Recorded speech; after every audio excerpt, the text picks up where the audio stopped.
चले संघर्ष आठों याम तुमसे, चले संघर्ष आठों याम तुमसे, करेंगे अंत तक संग्राम तुमसे। हमारे न्याय की संकल्पना साकार होगी, कांग्रेस की फिर जय जयकार होगी। कांग्रेस पार्टी का जन्म संघर्ष के लिए हुआ, देश की आजादी के लिए हुआ। और कांग्रेस पार्टी के सुनहरे इतिहास में हमारे नेताओं ने जो कुर्बानियां दी हैं, उसका पूरे देश और दुनिया में कोई दूसरा उदाहरण नहीं है। राजीव गांधी जी प्रधानमंत्री बने थे तो कांग्रेस के पास 400 से ज्यादा सांसद थे। हमने कभी नहीं सुना राजीव जी को बोलते हुए कि विपक्ष मुक्त देश बनाना चाहते हैं या भाजपा मुक्त देश बनाना चाहते हैं। पिछले 10 साल से जो सरकार दिल्ली में बैठी है, उन्होंने जानबूझकर नीतिगत तरीके से सभी संवैधानिक संस्थाओं को जानबूझकर खोखला करने का काम किया है, उनकी पारदर्शिता को समाप्त करने का काम किया है। इस देश के जो 1% सबसे अमीर लोग हैं, उनके पास देश की 40% संपत्ति है। 1% अमीर लोगों के पास 40% संपत्ति है और जो निचले 50% लोग हैं, उनके पास मात्र 6.5% संपत्ति इस देश की है। जो प्रस्ताव न्याय पथ के नाम से कार्य समिति ने कल बनाया है, वो आप सबके समक्ष हम लोग रख रहे हैं। And for those of our friends who don't speak Hindi, it will be available in English to all of you. साथियों, आज से ठीक 100 साल पहले महात्मा गांधी जी ने कांग्रेस पार्टी का अध्यक्ष पद संभाला था और ये 150वीं जयंती सरदार पटेल साहब की है।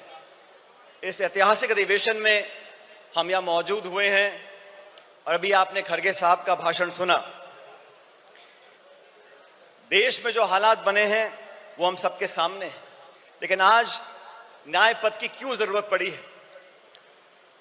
देश में जो सरकार काम कर रही है, पिछले 10 सालों में महंगाई, बेरोजगारी, आर्थिक असमानता, ध्रुवीकरण और क्रूरता की सारी हदें पार कर चुकी है और भारतीय राष्ट्रीय कांग्रेस अब नफरत, नकारात्मकता और निराशा के इस वातावरण को बदलकर न्याय और संघर्ष के रास्ते पर चलने के लिए प्रतिबद्ध है।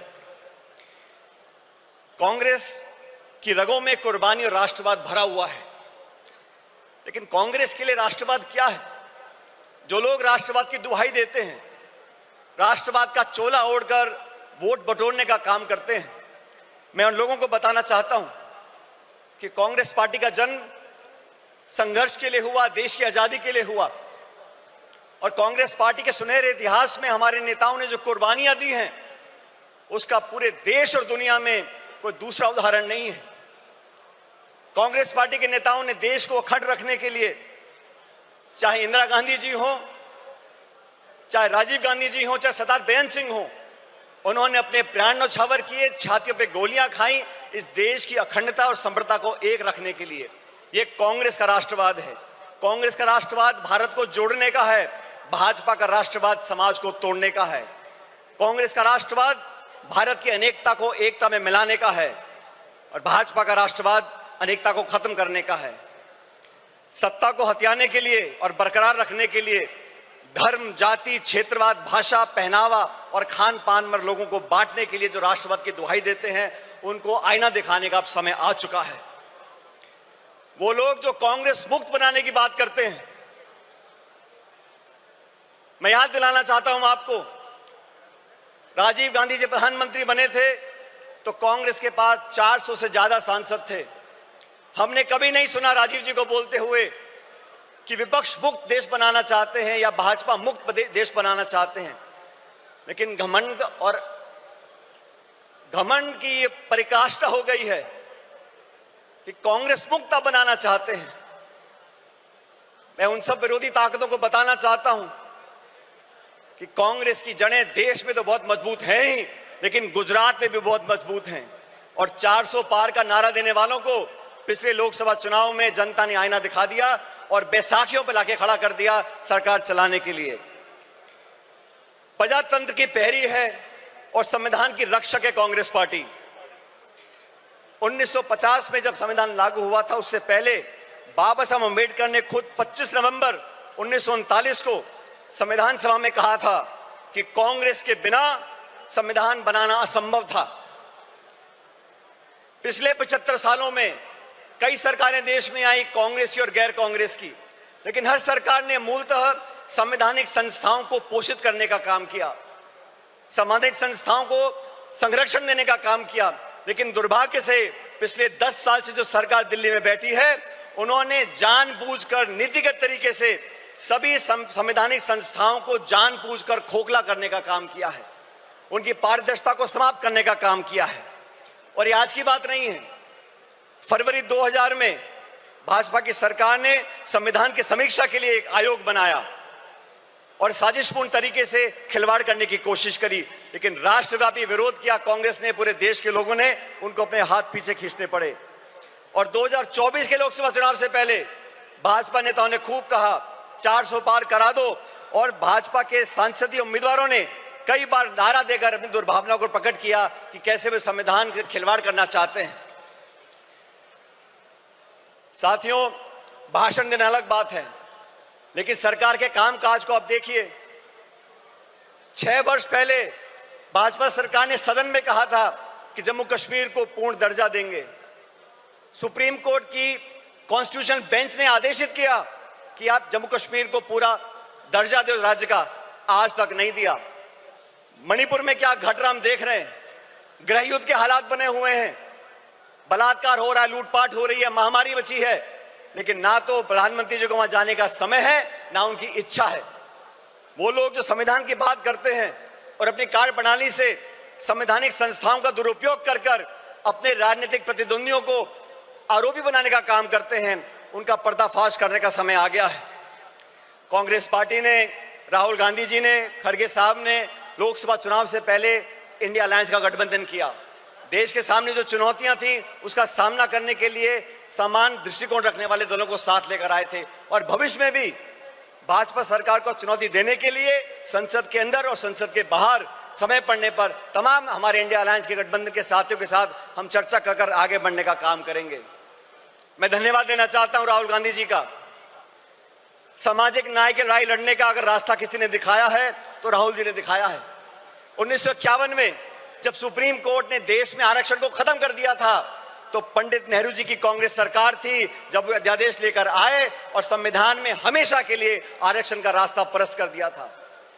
वो राजीव जी ने, इंदिरा जी ने उस रास्ते को अपनाया, और मुझे खुशी है कि आज खड़गे साहब और राहुल जी ने ये बीड़ा उठाया है कि सामाजिक न्याय दिलाने की जिम्मेदारी अपने कंधों पर ली है। देश में बैकलॉग है, SC, ST, OBC महिलाओं पर जो अत्याचार और हो रहे हैं, लगातार 13% की वृद्धि उसके अंदर हो रही है।